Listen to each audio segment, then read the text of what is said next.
Welcome to EPG Pathshala. Today we will be discussing, in this particular module, we will be discussing about telecommunication, standards and generation. As we know, nowadays each and every person is highly dependent on telecommunication technology. We are looking at, in this particular module, we will be looking at the different generations which we came across and from where the origination started, what are the standards we are having and what are the bodies which are taking care of those standards. So, if we start with the first thing, that is, now we will be thinking that okay, from where it started, and it started in 1865 in fact, but before that there are, why we need standards. Standards are always required for interoperability, for consistency, for different evaluation, quality of services, because without standard, if we are proposing something, we are using something, then you cannot make it uniform to the international level or the global level. So, anything which we want to make at the global level, we have to make standards. So, this is the why we need standards. When we are thinking about the standard, there are bodies, regulatory bodies, which are taking care of that. So, if we think about the telecommunication part, it started with ITU, that is International Telecommunication Union. What is the job of this? This is basically a recognized body internationally, and what this body is doing, this body is making standards so that we can provide good quality of services, we can connect it through internet to the whole world. Second body which was there is the ETIS, that is European Telecommunication Standard Institute. What is the job of this is all the electronics and telecommunication standards, whether for the fixed or whether for the wired services, are taken care by this ETSI.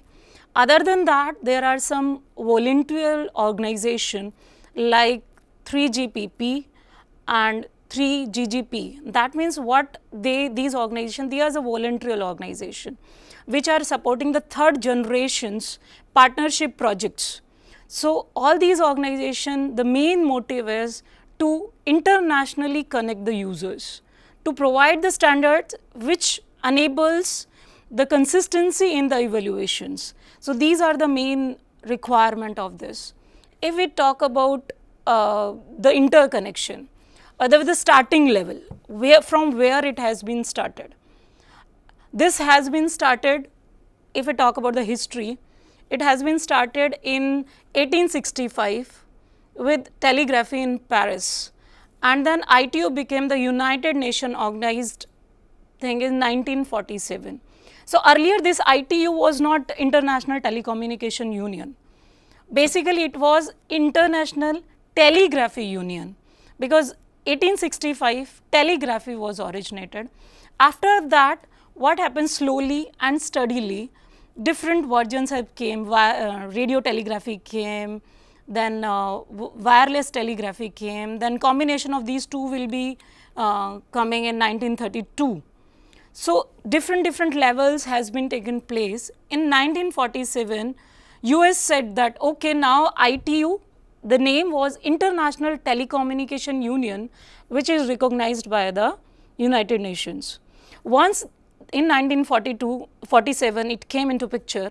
1992, this ITU was divided into three sectors, means we have started from telegraphy and then we reached to the wireless telecommunication.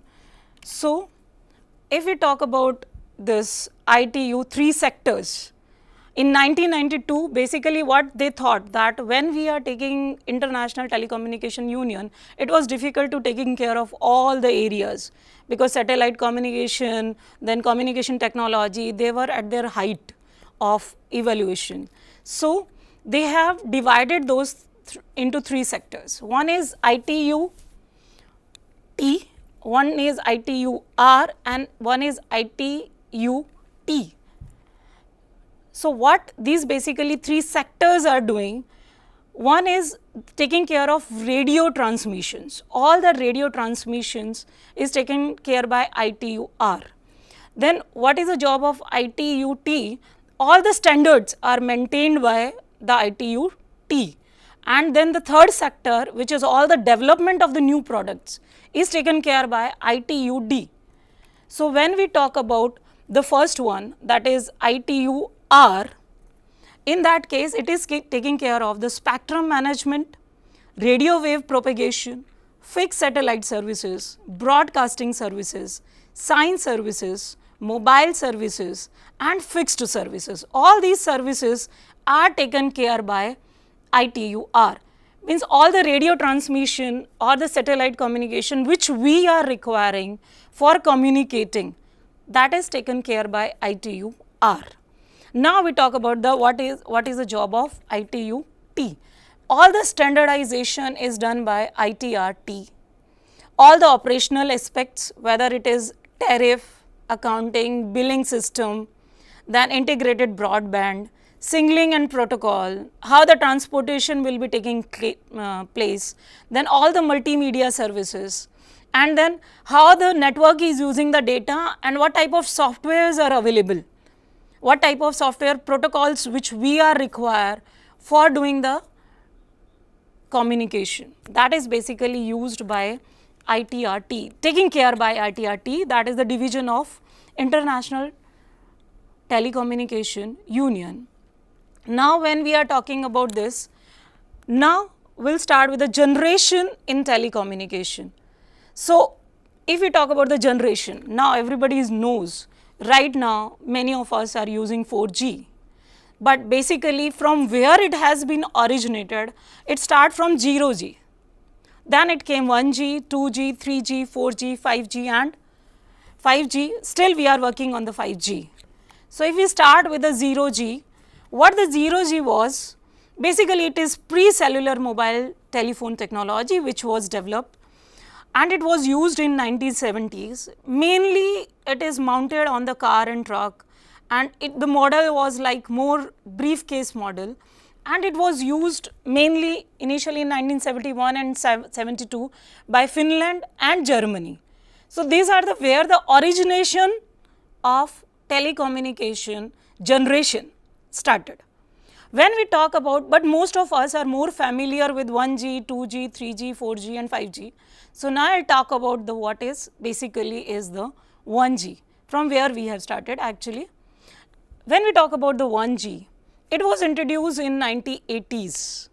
It was using analog transmission for speech services. Basically this was giving only the voice things. So voice transmission was taking place here.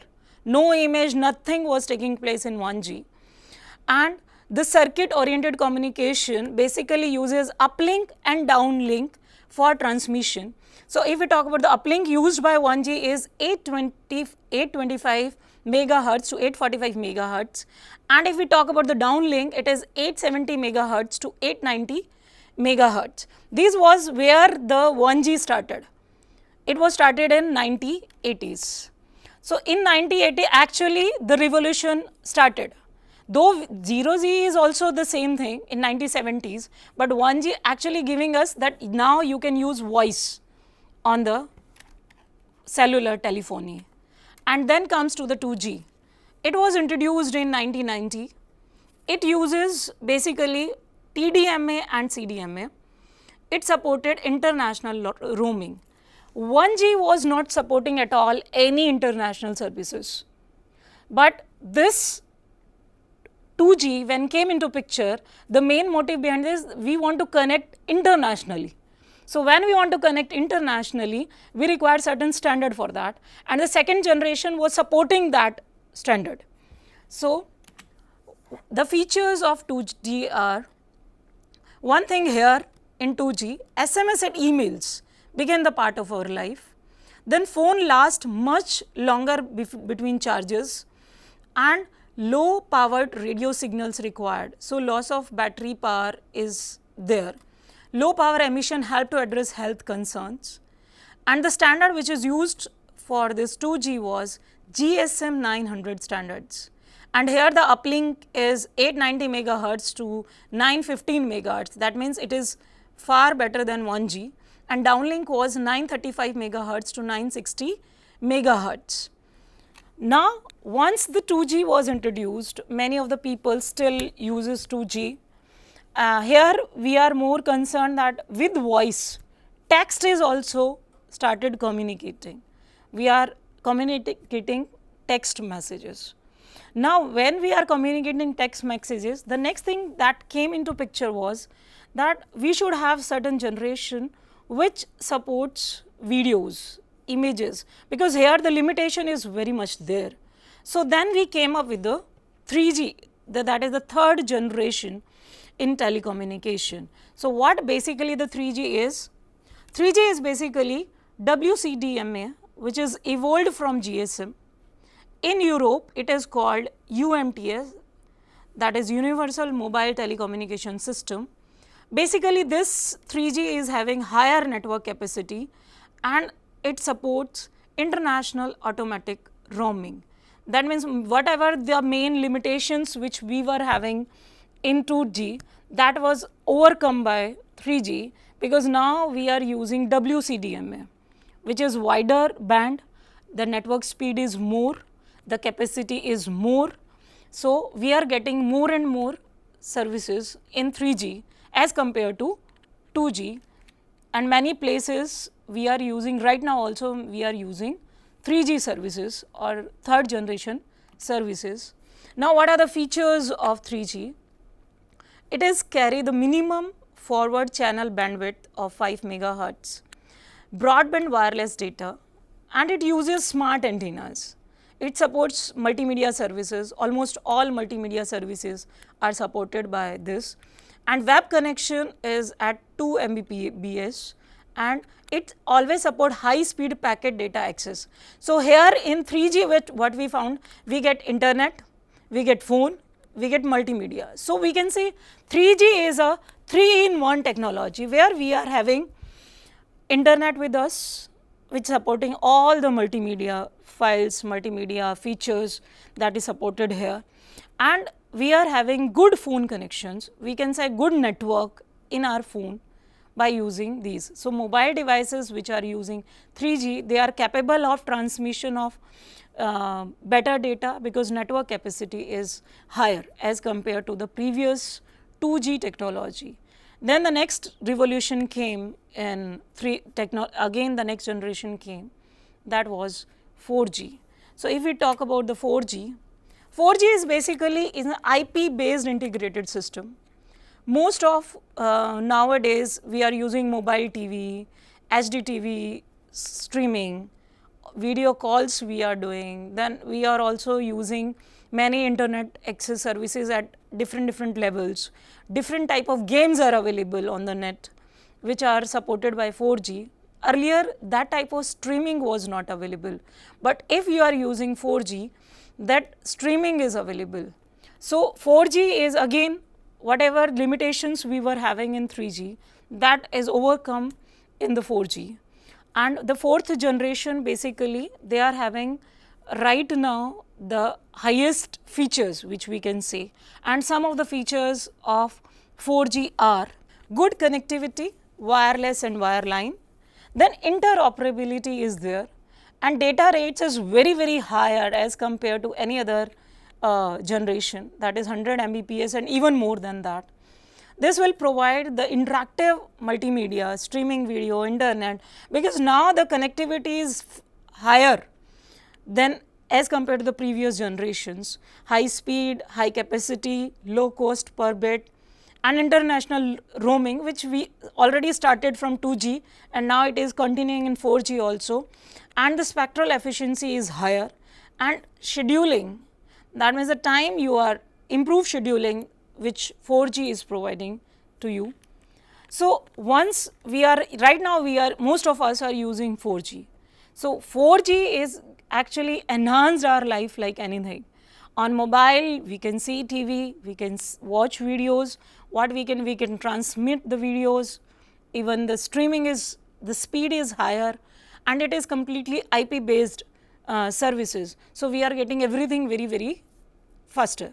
So now next generation which we are talking about is 5G, that is the 5th generation. So what is basically the 5th generation is giving to us? It is what we can say the next stage of mobile communication. Obviously, because it has generated from 4G, so having all the whatever features 4G is giving us, all are there, and even higher to that.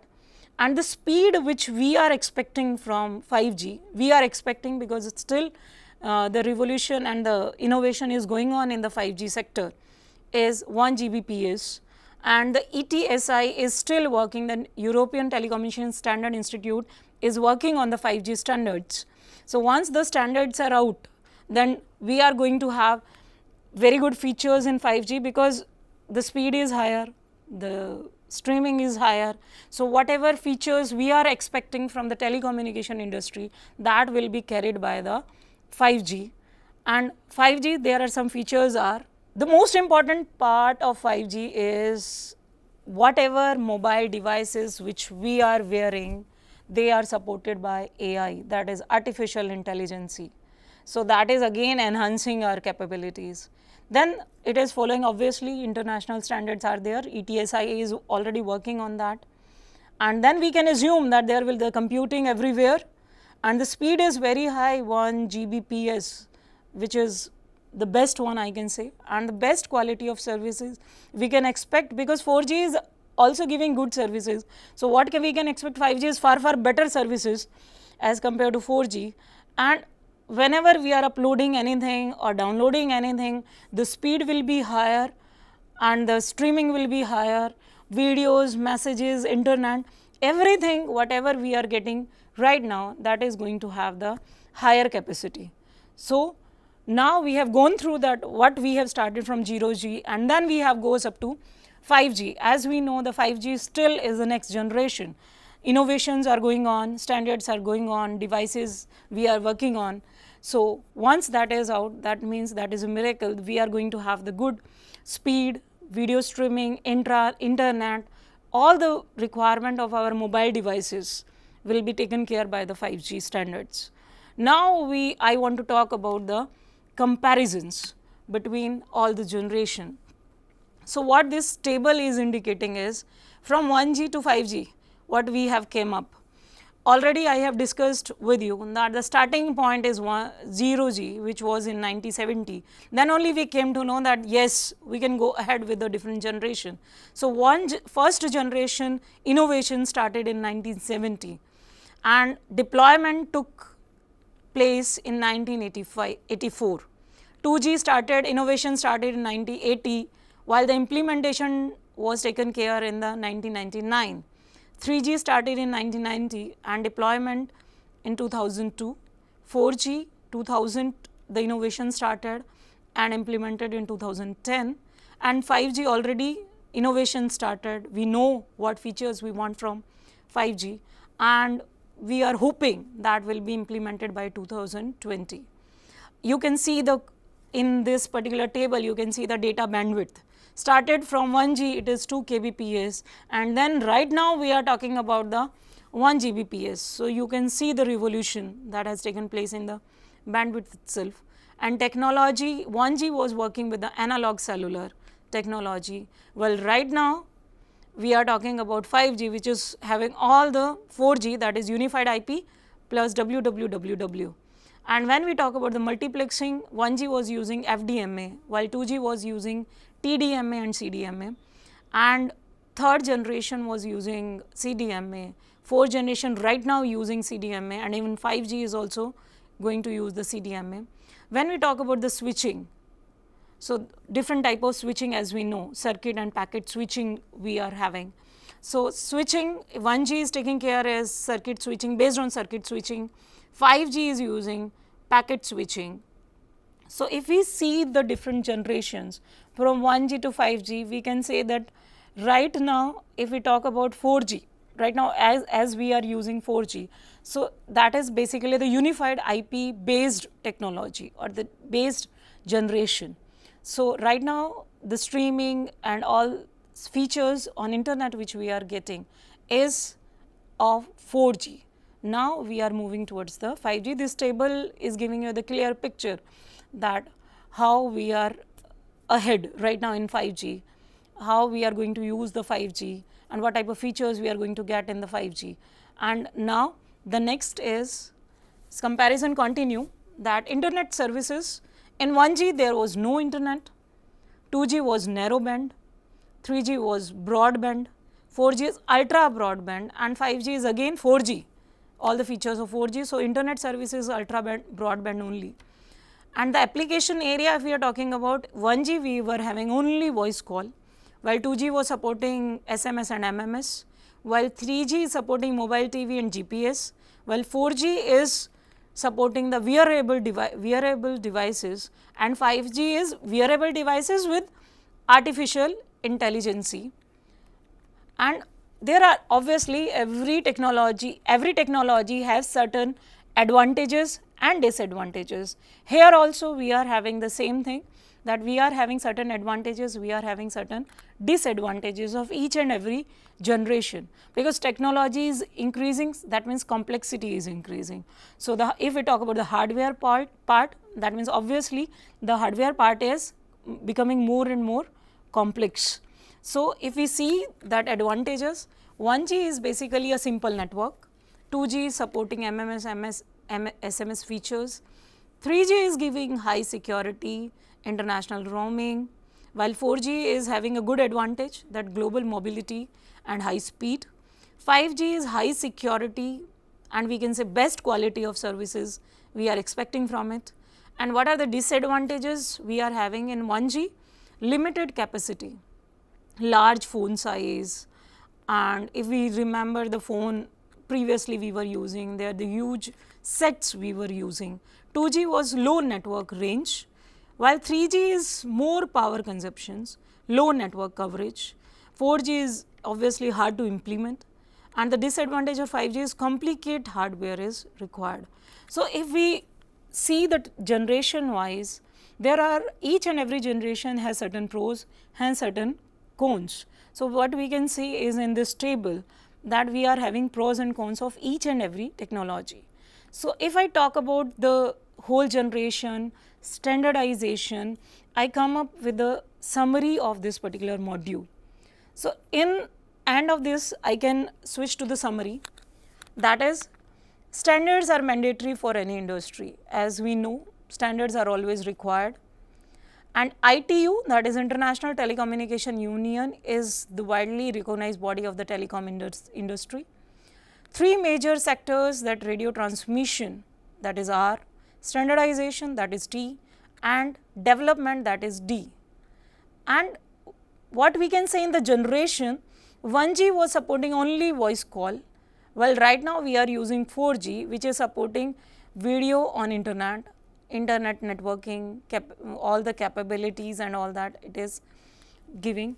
So, what we can say is that all the generation we have come across from 0G to 5G, each and every generation is going of giving us the more and more features, more and more facility, more and more internet speed, international roaming, all these things are more and more, but each and every technology is having certain disadvantages too, and different organization or the regulatory bodies which are taking care of these standards are also discussed in this module, whether it is ITU, whether it is ETSI, whether it is 3GPP. So, all these organizations are still working on the standards of the 5G, and mainly the work is taken care by the ETSI.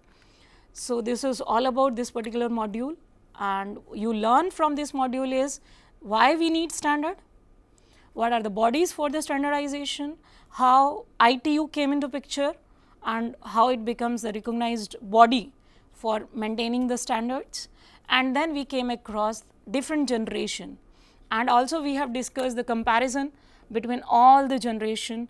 Here you can now understand that the difference between 1G, 2G, 3G, 4G and 5G, and what are our expectation, that is also very clear in this particular module, that what is the expectation from 5G and what are the drawbacks which we are going to have it. So, this is all about this module, and thank you for visiting EPG Pathshala, PG Pathshala, PG Pathshala, PG Pathshala, PG Pathshala.